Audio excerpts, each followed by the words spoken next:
Subscribe करा महानुभाव प्रतितीपंथ चॅनलला व बेल बटन अवश्य दाबा लेटेस्ट नोटिफिकेशन प्राप्त करण्यासाठी।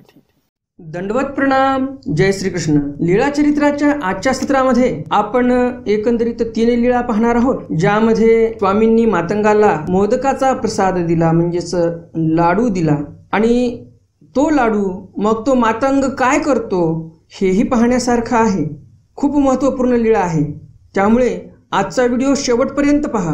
दुसरी लीळा आहे मंडळिका सेनी नागिनी दर्शनी शिक्षापण।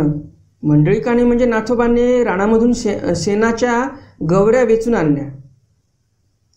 जे राणामध्ये शेण पडते ते शेण वाळल्यानंतर त्याच्या गवऱ्या तयार होतात, तर त्या गवऱ्या सरळ त्यांनी गठडो बांधून स्वामींजवळ आणलेले आहेत। स्वामींच्या ठिकाणी बाईसा उपार करायच्या तर चुलीला वगैरे लागायच्या, तर त्यासाठी ते आणलेल्या होत्या। परंतु झाला असं त्याच्यामधून नागिन निघते आणि मग त्यावर स्वामी त्यांना काय शिक्षा पण करतात हे आपण पाहणार आहोत। तिसरी लीळा आहे तथा सेनी वेचिता भेडवणे। स्वामींनी आपल्या भक्ताला भेडवलेला आहे। ज्यावेळेस हा भक्त राणामध्ये सेन वेचण्यासाठी गेला, म्हणजेच काय तर गवऱ्या वेचण्यासाठी गेलेला आहे। सेनी वेचिता म्हणजेच काय तर जे शेण पडलेलं होतं वाळलेलं, त्याला गवऱ्या बोलतात, तर ते वेचण्यासाठी गेले होते। किंवा मग आपण बघतो मार्केटमध्ये गवऱ्या विकायला येतात, तर ते शेण आणून हाताने थापून बारीक बारीक अशा चपट्या चपट्या पातळ विकायला आणतात, तर त्या गवऱ्या हाताने केलेल्या असतात। आणि हे जे शेणी म्हणजे काय तर जशाला जसा तो शेणाचा पावटा आहे तो तसाच वाळलेला असतो आणि तो तसाच उचलून आणायचा जाळण्यासाठी, तर हे काम नाथोबा करायचे। तर ते सविस्तर आपण चरित्र पाहणार आहोत। तिन्ही चरित्र अत्यंत महत्त्वपूर्ण आहेत आणि त्यामुळे व्हिडिओ शेवटपर्यंत पहा, म्हणजे तुम्हाला तिन्ही चरित्र सविस्तर समजतील। आणि मध्येच जर तुम्ही सोडून गेलात तर मग तुम्हाला ते व्हिडिओ समजणार नाहीत, चरित्रही समजणार नाही। आणि आजचा जो व्हिडिओ आहे तो खूप महत्त्वपूर्ण आहे। सर्वज्ञ श्री चक्रधर स्वामींनी 800 वर्षापूर्वी अस्पृश्यता जे माजलेली होती त्या काळामध्ये, ते नष्ट करण्यासाठी स्वामींनी किती मोठं कार्य केलं हे आपल्याला या चरित्रातून लक्षात येते।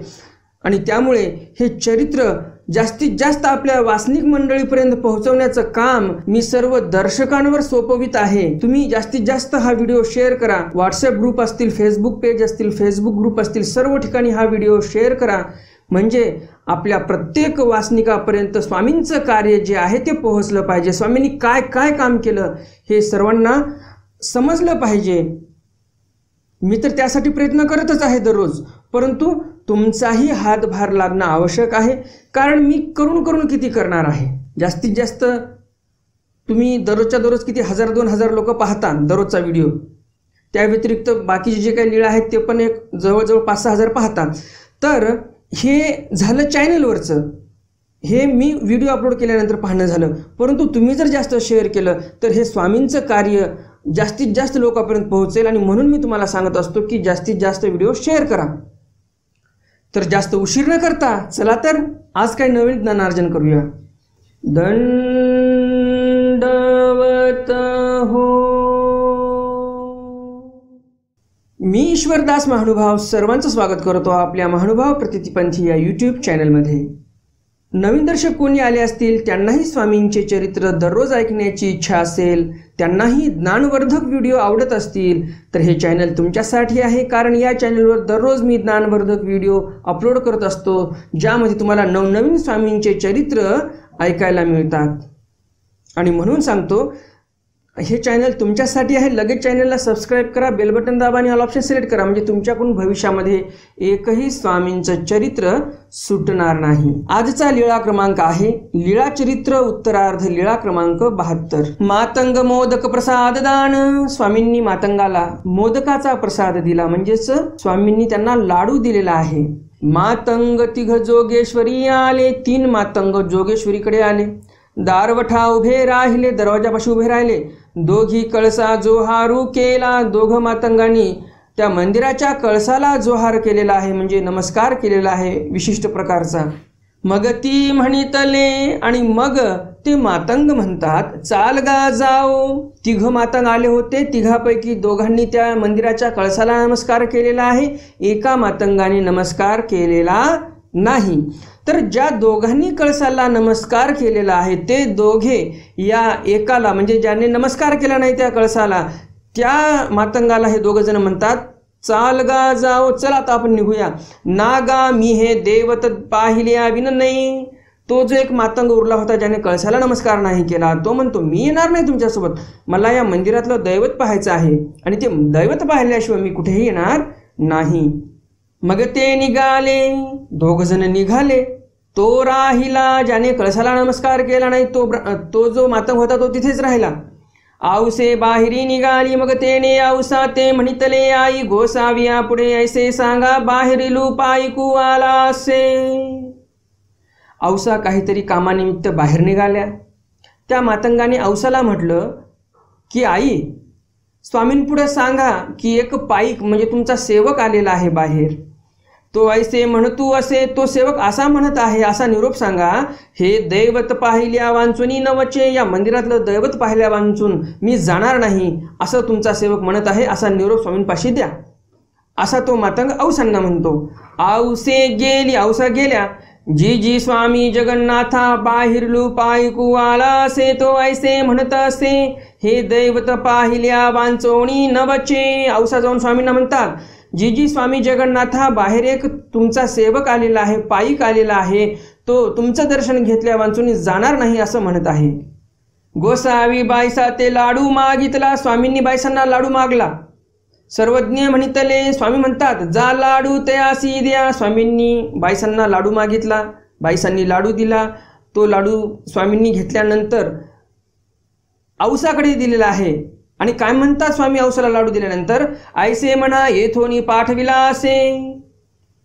औसाजवळ स्वामी निरोप पाठवतात की त्या सेवकाला म्हणा की आम्ही हा लाडू दिलेला आहे असं जाऊन सांगा त्यांना.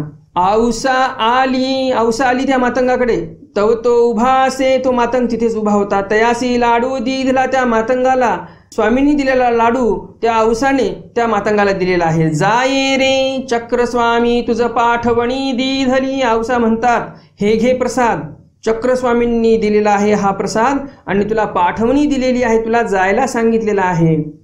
तेने म्हणितले ना आई हे दैवत पाहिल्या विन जाणे नाही. तो मातंग परत औसांना म्हणतो की नाही असं नाही, मी या दैवताचं दर्शन घेतल्या वांजून इथून जाणार नाही. तो तयाचा शब्द ऐकितीची ना. औसाचा शब्द तो मातंग ऐकायला तयारच नाही. मागोती आली, पुन्हा औसा स्वामींपाशी आली. तव तो उभाची असे, बाहेर तो उभाच होता. हारे तू जासी ना का रे. औसा परत बाहेर आल्या तर तो माणूस तिथेच उभा. मग औसा म्हणतात, हरे तू जासी ना का रे, तू का बरं गेला नाही अजून, जा बरं इथून लवकर. तुझं चक्रस्वामी पाठवणी दिधली, तुला चक्रधर स्वामींनी पाठवणी दिलेली आहे. ना आई मज हे दैवत पाहिल्या वांचुनी जाणे नाही. तो मातंग परत म्हणतो, नाही मी हे दैवत पाहिल्या वांचून जाणार नाही. औसी गोसाव्यापाशी सांगितले. औसांनी स्वामींपाशी सांगितलं, जी जी स्वामी जगन्नाथा तो म्हणताय हे दैवत पाहिल्या विन नवचे. औसा परत स्वामींपाशी आल्या आणि स्वामींना मग औसा म्हणायला लागलेले आहेत, जी जी स्वामी जगन्नाथा तो म्हणत आहे, म्हणजे तो मातंग म्हणत आहे, हे दैवत पाहिल्या विन नवचे, मी स्वामींचं दर्शन घेतल्याशिवाय इथून जाणार नाही असं तो म्हणत आहे. मग गोसावी बिजे केले. मग स्वामी आले त्या मातंगाकडे. दारवठ्यापाशी गोसावी उभे राहिले. त्या मंदिराच्या दरवाजापाशी स्वामी उभे राहिले दारवठ्यापाशी. तेने लाडू गोसावियाच्या चरणापाशी ठेविला. औसांनी जो अगोदर लाडू आणून दिला होता मातंगाला, तो लाडू त्या मातंगाने स्वामींच्या श्रीचरणापाशी ठेवलेला आहे. बघा किती तो दैवाचा भाग्याचा की त्याला स्वामींना दर्शन करण्यासाठी एक लाडू प्राप्त झालेला आहे. कारण आता तुम्हाला असं वाटेल लाडू तर देवाचाच होता, तसं नाही. स्वामी म्हणतात, हे सकळही देवाचे किंवा देव देते आपुले. अहो या संसारामध्ये तुमचं काय आहे का तुमचं काही नाही. तुमचं काही एक नाही या संसारामध्ये. तुम्ही ज्यावेळेस मरणार त्यावेळेस सर्व सोडून जावं लागणार आहे. हे सर्व देवाचंच आहे. तरी पण तुम्हाला त्याचा गर्व आहे, माझ्याकडे हे आहे, माझ्याकडे ते आहे. कशाचा गर्व मठारा आहे? हा गर्व मठारा नसायला पाहिजे. हे सर्व देवाचं आहे, देवाने निर्मिलेली सृष्टी आहे. तुम्ही किती दिवस हक्क गाजवणार त्यावर? 25 वर्ष, 30 वर्ष, 50 वर्ष, 60 वर्ष, यावर तर तुम्ही हक्क गाजवणार नाही. कारण जन्माला आल्यानंतर काय तुम्ही लगेच हक्क गाजवत नाही ना. 25-30ची झाल्यानंतर काय तुम्ही वस्तू खरेदी करणार, काही प्लॉट घेणार, काही बंगला घेणार. 30मध्ये जर तुम्ही बंगला घेतला, तुम्ही तुमच्या नावानं रजिस्टर केला, जास्तीत जास्त समोर 30 वर्ष जगणार तुम्ही. हल्लीची पिढी काय जास्त वर्ष जगत नाही. 25तल्या पोरांना, 30तल्या पोरांना ब्लड प्रेशर आहे, शुगर आहे, नको नको त्या गोळ्या घ्याव्या लागतात, इंजेक्शन घ्यावे लागतात. किती वर्ष टिकणार आहे ही पिढी? 30 वर्ष. म्हणजे तुमच्या नावाने ती वस्तू, ती जे काही गाडी असेल, बंगला असेल, ते 30 वर्ष तुमच्या नावाने राहील. मरल्यानंतर तुम्हाला सोडून जावं लागणार आहे. मग कशाचा गर्व आहे आपल्याला? हा गर्व करायला नाही पाहिजे. आता तर कोरोना चालू आहे. कोरोनामध्ये कधी कोण जाईल काही सांगता येते का? नाही सांगता येत. आमच्या एकदम जवळचे आमचे परमस्नेही मित्र ईशाधिष्ठित श्री चक्रधर मुनी महानुभाव वांबुरी इथे राहायला होते. कालच त्यांचं देहावसान झालेलं आहे कोरोनाच्या बाधेमुळे. तर काय सांगता येते कोणाला कधी देवाचं बोलवणं येईल? बरं, ज्यांनी संन्यास घेतला त्यांना तरी देवाचं बोलवणं येईल. ज्यांनी संन्यास नाही घेतला त्यांना तर यमदूत न्यायला येईल. मग ते यमदूत कुठे नेऊन ठेवेल तुम्हाला माहिती. तुम्हालाही कदाचित माहीत नसेल तुम्ही काय काय पाप केले आणि तुम्हाला कोणत्या नरकाला जावं लागेल. त्यामुळे चांगला देवधर्म करा. तुमच्या पदराला जर काही नामस्मरणाची गाठ असेल, शिदोरी बांधलेली असेल, तर देव म्हणतील यमदूताला पण, अरे थांब, माझा भक्त आहे, त्याला इतक्या लवकर नरकाकडे नेऊ नकोस. ते पुण्य पाहून जरासा यमदूत तरी घाबरेल तुम्हाला नेण्याच्या अगोदर.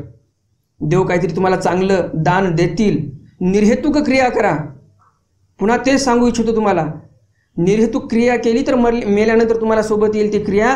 ते पुण्य जे आहे ते तुम्हाला नंतरही सोबत येईल मेल्यानंतर. सहेतुक करत राहाल तर इथेच सर्व राहून जाईल.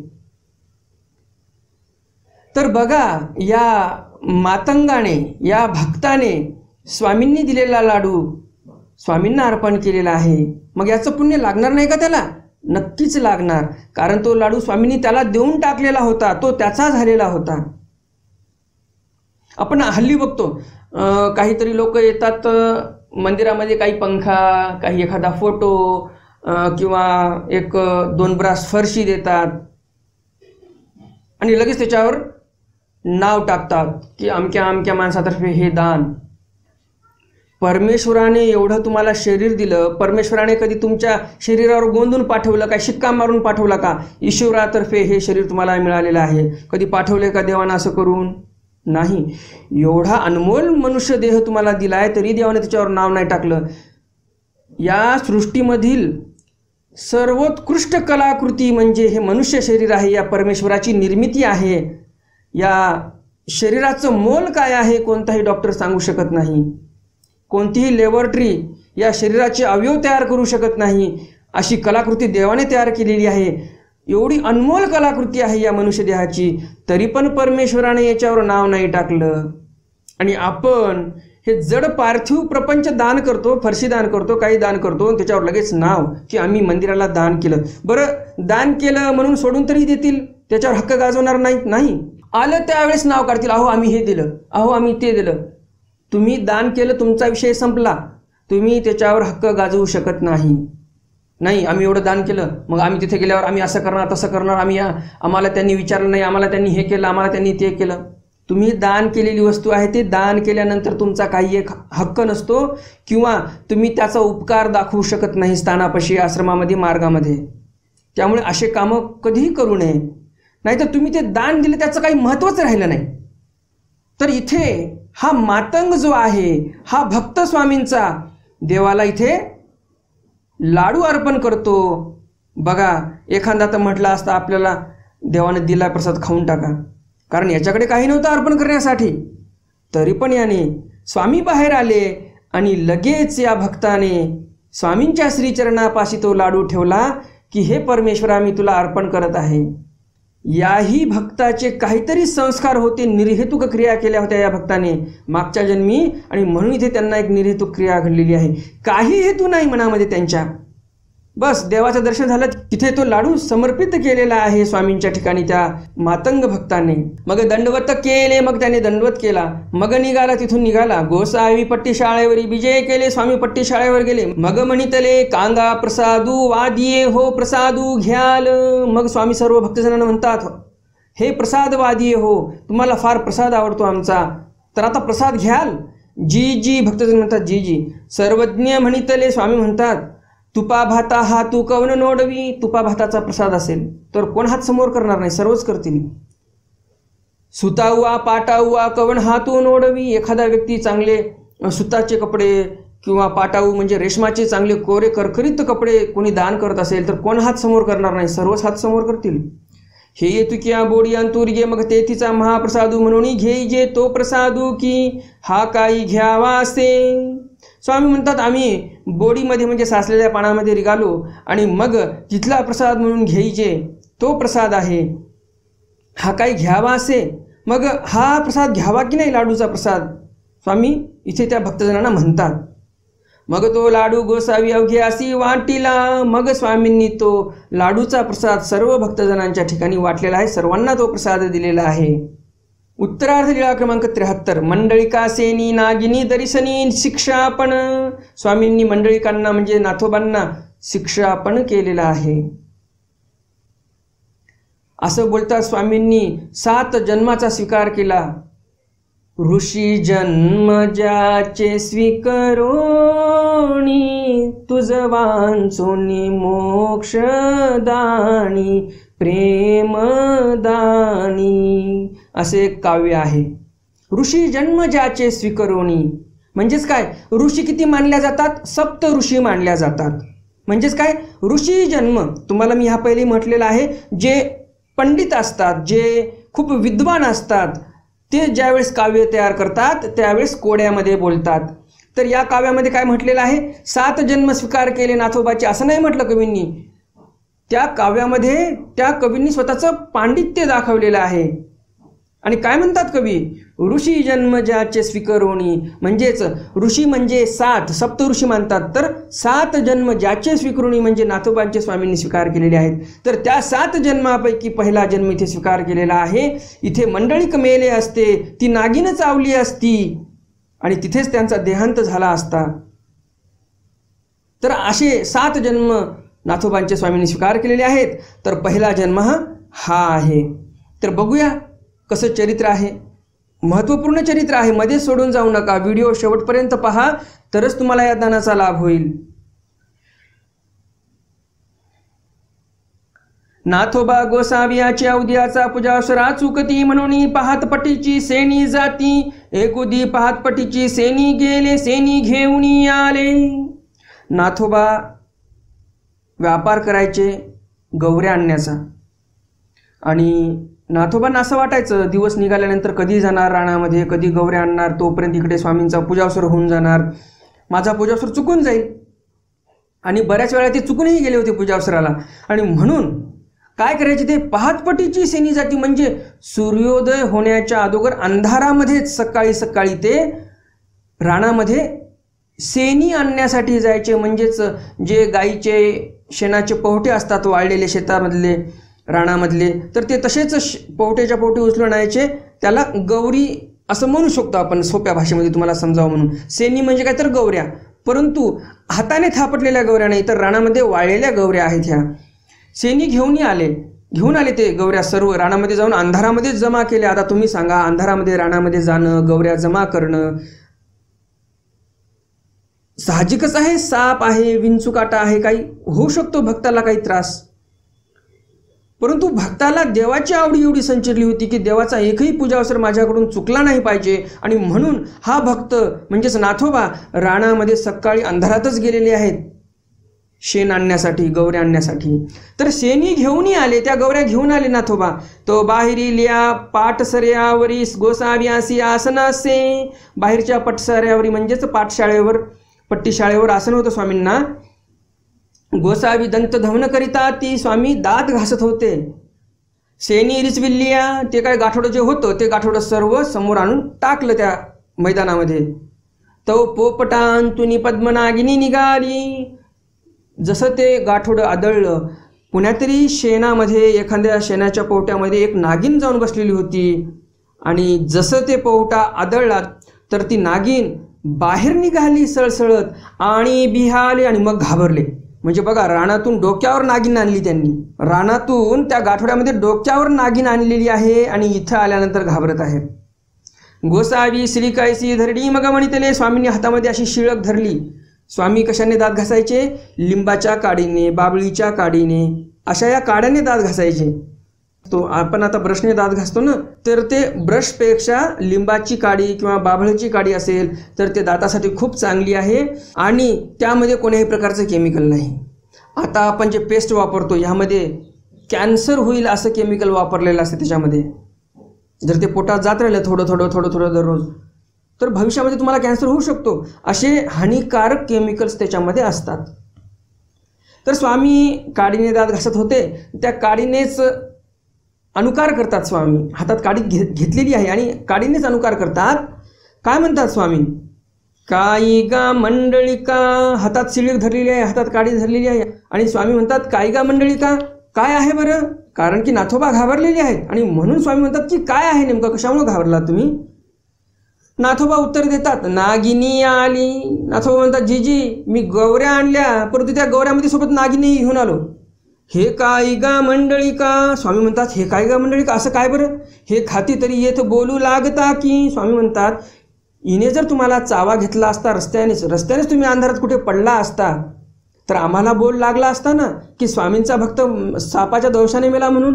येथचा व्यापार तो पुढा पाहो पाहो की जे की. मग स्वामी म्हणतात, येथून पुढं तुम्ही सर्व व्यापार पाहून पाहून केला पाहिजे. असा अंधारात जाऊन तुम्ही काही कारभार करणार आणि उद्या जर काही सापाने चावा घेतला तर बोल कोणाला लागणार? मेल्यानंतर तुम्ही आम्हाला बोल लागणार. तर असे कामं करू नये. आज जसं आपण बोलतो की साधू संत मेले, साधू संत वारले, कशामुळे वारले? साधूंनी तर मारायला नाही पाहिजे होतं, अशा या प्रकरणामध्ये, अशा याच्यामध्ये असा साप चावला, असा ॲक्सिडेंट झाला, असा कोरोना झाला, तर आपण असं म्हणतो. परंतु इथे आपल्याला काय लक्षात येते? स्वामी सांगतात की प्रत्येक वेळा आपण सतर्कतेने वागलो पाहिजे, गाफीलपणाने वागलो नाही पाहिजे. स्वामी इथे काय म्हणतात? तुम्हाला अंधारात जाण्याची काही गरज होती का? तुम्ही अप्रयत्न केलेला आहात. स्वामी काय म्हणतात? तुम्ही अप्रयत्न का केला? स्वामी होते म्हणून ते वाचले. रस्त्यानेच ते नागिन बाहेर निघालेली असती आणि चावाही घेतला असता, परंतु स्वामींच्या सन्निधानी होते, हे स्वामींचं काम होतं म्हणून नाथोबा वाचले. आणि अशा प्रकारे स्वामींनी एक जन्माचा स्वीकार त्यांचा तिथे केलेला आहे. तर आपणही लक्षात घेतलं पाहिजे, अप्रयत्न कधीही करायचा नाही. नाहीतर अप्रयत्न केल्यावर देव तरी काय करतील बरं? तुम्हाला माहिती आहे अंधारामध्ये हिंडू नये, तुम्ही अंधारात हिंडायला लागलात, साप चावला, मग आता देव काय करतील याला? जसं सारंग पंडित राणामध्ये राहायला आले होते, देव म्हणतात गावामध्ये बिडार करा, तुमच्यासोबत खूप मात्रा आहे, इथं चोराने लुटलं तर पुन्हा आम्हाला म्हणणार तुम्ही. देवाने गावात मात्रा करायला लावली. त्यामुळे जर परमेश्वर सन्निधानी असणाऱ्या भक्ताला सांगतात की सावधानतेने राहिलं पाहिजे, वेळ काळ पाहून कामं केले पाहिजे, अंधारात असे कामं करू नये, गौऱ्या आणणं वगैरे, तर हे नियम आपल्यालाही लागू होतात आणि आपणही याप्रमाणे वागलो पाहिजे. तरच आपण अशा कोण्याही संकटापासून वाचू शकू. नाहीतर कोणतं संकट आपल्यावर येईल काही सांगता येत नाही. घराच्या बाहेर निघालात तर एकावर एक 2 मास्क लावा. आता नवीन नियम निघालेत, 2 मास्क लावा म्हणत आहेत. आणि पटापट काम उरकायचे आणि परत घरी यायचं, टाइमपास करत बाहेर बसायचं नाही. 2-2 मास्क लावल्यानंतर ऑलरेडी शरीरातला ऑक्सिजन कमी होऊन जातो. तुम्ही ऑक्सिमीटरनं जरी चेक केलं तर तुम्ही सांगा 2 मास्क लावलेले आहेत तोंडावर, ऑक्सिजन बरोबर शरीराला भेटत नाही आणि मग ऑक्सिजनची मात्रा कमी होणार की वाढणार? कमीच होणार. आणि म्हणून घरून नियोजन करून जायचं, कसं कसं काम करायचं, आपल्याला काय काय कामं आहेत, पटापट नियोजन लावायचं. आणि कुठे गेल्यानंतर कोणते दुकानं कधी उघडतात याचीही माहिती घ्यायची. तिथे गेल्यानंतर उगाच त्या दुकानासमोर बसायचं काम पडू नये. यादी करायची, पटापट कामं करून परत घरी यायचं, मस्त स्वच्छ आंघोळ करायची आणि मग परिवारामध्ये मिसळायचं. तर तुम्हीही सुरक्षित राहाल, परिवारही सुरक्षित राहील. तर ही सावधानता स्वामींनी नाथोबांनाही बाळगायला सांगितली. आणि या लीळेतून आपल्याला हे लक्षात येते की आपण आता पण सावधानतेनेच राहिलो पाहिजे. मार्केटमध्ये गेल्यानंतर काही काम असेल, तुमचं जॉब असेल, नोकरी असेल, धंदा असेल, व्यवसाय असेल, शेती असेल, शेतीनिमित्त काही तुम्हाला तालुक्याच्या ठिकाणी जाऊन काही खत बियाणं आणावं लागत असेल तर पूर्णपणे सावधानतेने राहा. कारण स्वामी पण नाथोबाला म्हणतात अंधारामध्ये जाऊ नये. कारण हा व्यवहारच नाही अंधारामध्ये जाऊन गौऱ्या जमा करणं. व्यवहारामध्ये तुम्ही कुठेतरी पाहता का जनमानसामध्ये कोणी असे कामं करते? नाही. परंतु नाथोबा असे होते, यांना वाटायचं पूजासर चुकू नये म्हणून अंधारात काम करायचे. तर असं करू नये असं स्वामींनी त्यांना सांगितलेलं आहे. तर आपणही त्याप्रमाणे वागलो पाहिजे. आपणही असं कुठेही कधीही आणि बिनकामाचं फिरवू नये. कोरोनाचे दिवस आहेत, अत्यंत भयंकर वाईट दिवस आहेत. तर असो, मला काय म्हणायचं, स्वामींना काय म्हणायचं नेमकं हे तुम्हाला समजलंच असेल. तर आपण आता पुढच्या लीळेकडे वळूया. तर या लीळेमधून मी तुम्हाला प्रश्न विचारणार आहे. ही जी लीळा आहे, ज्या लीळेमध्ये नाथोबांनी डोक्यावर गाठोड्यामध्ये नागिन आणली बांधून आणि मग लागले घाबरायला, तर या लीळेमधून आपल्याला नेमकं काय शिकायला मिळते? स्वामींनी आपल्याला काय संदेश दिलेला आहे या लीळेमधून? आणि हा संदेश आपल्याला आजच्या या दिवसामध्ये कसा उपयुक्त आहे हेही तुम्ही सविस्तर सांगा. एक वही घ्या, पेनीने सविस्तर लिहा आणि नंतर टाईप करायला बसा. काही गडबड नाही. तर सविस्तर कमेंट करा, म्हणजेच तुमच्या कमेंट्स लोकही इतरत्र आपले दर्शक जे आहेत ते वाचतील आणि त्यांनाही काहीतरी आवर्तन होईल, तेही काहीतरी चांगले शिकतील तुमच्याकडून. उत्तरार्ध लीळा क्रमांक 74. तथा सेनी वेचिता भेडवणे. नाथोबा गेले होते सेनी वेचण्यासाठी, म्हणजेच गौऱ्या वेचण्यासाठी. तिथे जाऊन स्वामींनी त्यांना भेडवलं. मग गोसावी अशी दुपारीचा पूजा सुरू होय, आरोगण होय, गुळा बिडा होय, पहुडू होय, मग नाथोबा सेनी जाती. मग आता नाथोबांनी आपला वेळ बदलला. गौऱ्या आणायला जे जायचे ते वेळ बदलला. काय वेळ ठेवला त्यांनी? गोसावी अशी दुपारीचा पूजावसर होय, आरोगण होय, गुळा होय, म्हणजे दुपारचा पूजावसर व्हायचा, आरोगण व्हायचे स्वामींची, गुळा व्हायचा, विडा व्हायचा, स्वामी झोपी जायचे. दुपारचा पूजावसर झाल्यानंतर स्वामी झोपल्यानंतर मग नाथोबा रानामध्ये शेणी वेचण्यासाठी जायचे, म्हणजेच गौऱ्या आणायला जायचे. आपण या अगोदरच्या चरित्रात काय पाहिलं? नाथोबा अंधारामध्येच जायचे सकाळी सकाळी गौऱ्या आणायला, सकाळचा पूजावसर चुकू नये म्हणून. आणि मग स्वामींनी निरूपण केल्यानंतर नाथोबा हे सकाळचा पूजावसर झाल्यानंतर, दुपारचा पूजावसर झाल्यानंतर चांगल्या दुपारच्या वेळेमध्ये ते रानामध्ये गौऱ्या आणायला जायचे. एकुदी गोसावी अशी पहुडू झाला आणि ते सेणी गेले. एके दिवशी स्वामींना पहुड झाला दुपारचा, झोपले स्वामी, वामकुक्षी घेतली आणि स्वामी झोपले म्हणून नाथोबा रानामध्ये गौऱ्या आणण्यासाठी गेलेले आहेत. गोसावी लवकरी पहुडू स्वीकरिला. गोसावी लवकरी उपहुडू स्वीकरिला. स्वामींनी लवकरच उपहुडू स्वीकार केला, म्हणजे लवकरच झोपेतून उठले. मग गोसावी जाडीचे घोंगते घातले. मग स्वामींनी जाडीचं कोंगतं केलं, म्हणजेच काय? ज्याप्रमाणे आपण पावसाळ्यामध्ये प्लास्टिकच्या पोत्याचं करतो डोक्यावर घेण्यासाठी, पाऊस लागू नये म्हणून, त्याला कोणी घोंगडी केली म्हणतात किंवा वेगळ्या वेगळ्या प्रदेशामध्ये वेगळे वेगळे नाव असते. तर तुमच्या प्रदेशामध्ये काय म्हणतात? जसं नांदेड जिल्ह्यामध्ये काही वेगळं नाव असते, नाशिक जिल्ह्यामध्ये वेगळं नाव असते, पुणे जिल्ह्यामध्ये वेगळं नाव असते, नागपूर, अमरावती, अकोला, वेगळ्या वेगळ्या प्रदेशामध्ये थोडं थोडं नाव बदलून असते. तर पावसाळ्यामध्ये जे आपण करतो प्लास्टिकच्या पोत्याचं, खताच्या पोत्याचं, व्यवस्थित अशी एक विशिष्ट प्रकारे त्या प्लास्टिकच्या पोत्याची घडी करतो आणि आपण डोक्यावर घेत असतो बघा. पूर्ण कमरेपर्यंत खाली पोते येते आणि व्यवस्थित आपण सुरक्षित राहतो, मध्ये पावसाने भिजत नाही. तर त्याला काय म्हणतात? तर त्याच प्रकारे स्वामींनी जाडीचं घोंगतं केलेलं आहे. इथे घोंगतं बोललेलं आहे चरित्रकारांनी. श्रीकरी डांग घेतली, हातामध्ये काठी घेतली, बीजे केले, तिथे गेले राणामध्ये. तव तेही मोठ बांधली. नाथोबांनी सर्व गौऱ्या जमा केल्या होत्या, गाठोडं बांधलं होतं असं. उचली ती होते, आता ते डोक्यावर उचलून घेणारच होते. उतली या वेळा गोसावी तेथ बीजे केले. तेवढ्यामध्ये स्वामी तिथे पोहोचलेले आहेत. मोठ्या सांडी सांडी सेनी. स्वामी तिथे जाऊन काय म्हणतात? मोठ्या म्हणजे गठोडेवाल्या. मोठ म्हणजे काय? तर गाठोडं त्यांनी जे बांधलेलं होतं गौऱ्यांचं. तर स्वामी काय म्हणतात? गठोडेवाल्या. मोठ्या म्हणजे काय? गठोडेवाल्या. सांडी ते जे गौऱ्या तू जमा केलेले आहेत ते सर्व टाकून दे. आता तुम्हाला असं वाटलं असेल, नाथोबांना तर देव ओळखायला यायला पाहिजे होते, परंतु स्वामींनी ते जे कोंगतं केलेलं होतं ते असं एकदम समोर आणलं होतं. स्वामींनी चेहरा पण ओळखू येऊ दिला नाही नाथोबांना. हे राखीचे रान निचेसी सेनी नेसी फाळुके हिरेण. स्वामी म्हणतात, अरे हे आम्ही राखण केलेलं रान आहे आणि फुकटामध्ये इथे येऊन तू दररोज सेनी घेऊन जातोस. फाळुके हिरेण, आता तुझे सर्व कपडे बी मी हिरावून घेईल, असं स्वामी म्हणायला लागलेले आहेत. ऐसे गोसावी बोबाती, असे स्वामी जोराजोरात बोलायला लागलेले आहेत नाथोबांना. आणि श्रीमुकुटा भवंती डांग भवंडती, आणि हातामध्ये जे काठी होती ते डोक्याभोवताला असे स्वामी फिरवायला लागलेले आहेत. म्हणजे जणू काय आता हा माणूस मारेल नाथोबाला असं नाथोबांना वाटावं. आणि नाथोबा भियाले, नाथोबा लागले घाबरायला. मोठ सोडली, मोठ सोडली, सेनी रिसवाविया तो गोसाविया ते ओळखीले. मोठ सोडली आणि आता सर्व ते सेनी म्हणजे गवऱ्या खाली टाकणार, तेवढ्यात नाथोबांना स्वामी ओळखू आले, स्वामींना ओळखले त्यांनी. मग गोसावियासी दंडवत घातले, श्रीचरणा लागले. मग नाथोबांनी स्वामींना साष्टांग दंडवत घातले, पाया पडले. सर्वज्ञ म्हणितले, स्वामी म्हणतात काय गा मंडळिका भियाले ती. स्वामी म्हणतात मंडळिका तुम्ही घाबरलात का? जी जी, मंडळिक म्हणजेच नाथोबा म्हणतात जी जी, हो आम्ही घाबरलो. मग सर्वज्ञ म्हणितले, मग स्वामी म्हणतात हांगा ये तुल्या वेळा चोरू मारून कडीजे.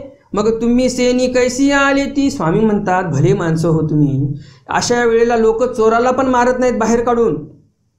इतकी दुपारची कडक उन्हाची वेळ आहे आणि तुम्ही असे सेनी वेचण्यासाठी आलेले आहात, गवऱ्या वेचण्यासाठी आलेले आहात. ये तुल्या वेळा ऐसा व्यापारू न कीजे हो. पुन्हा स्वामींनी समजावून सांगितले यांना अशा वेळेला व्यापार करू नये. कारण दुपारच्या उन्हाच्या वेळेला काय असते, लोक सर्व झाडाखाली विश्रांती करायलेले असतात, ऊन खूप तापलेलं असते. आणि अशा प्रसंगी एखादा लुटारू दरोडेखोर लुटूनही नेतो कोणी कोणाला. आपण बऱ्याच ठिकाणी पाहतो सुमसाम रोड असतात, त्या रोडवर अक्षरशः भर दुपारीही लुटालूट होत असते. असे बरेच रोड असतात, रस्ते असतात, तुम्हालाही माहिती असतील. आमच्याही भागामध्ये असे खूप रस्ते आहेत ज्या रस्त्यावर पोलिसही सांगतात दुपारीही त्या रस्त्यावर जाऊ नये. भर दुपारी 2-3 वाजता 1-2 वाजता त्या रस्त्याने जाऊ नका असं पोलिसही सांगतात. असे काही भयानक रस्ते असतात ज्यावर नुसते लोक लुटण्यासाठी बसलेले असतात, लोकांना येणाऱ्या जाणाऱ्या. तर स्वामींनी इथे पुन्हा नाथोबांना समजावून सांगितलं असा व्यापार करू नका तुम्ही. अवेळ सवेळ दुपहारी येतींनी वेळ पुरुषा चुकवाव्या. आवेळ असेल सवेळ असेल, आवेळ म्हणजे एकदम सकाळीच नाथोबा गेले होते ती अवेळ होती. सवेळ म्हणजे संध्याकाळची वेळ, त्याही वेळेला जाऊ नये असं कुठं. दुपार म्हणजे ज्या वेळेला नाथोबा इथे आलेले आहेत कामाला भर दुपारी उन्हामध्ये, अशाही वेळेला काम करू नये असं स्वामी त्यांना सांगतात. पुरुषांनी अशा वेळी चुकवल्या पाहिजे असं निरूपण नाथोबांना स्वामी इथे करतात. मग त्या सहित गोसावी गुंफे बिजे केले. मग त्यांच्यासह स्वामी गुंफेकडे गेलेले आहेत. तर अशा प्रकारे हे स्वामींचे तीनही चरित्र तुम्हाला नक्कीच आवडले असतील.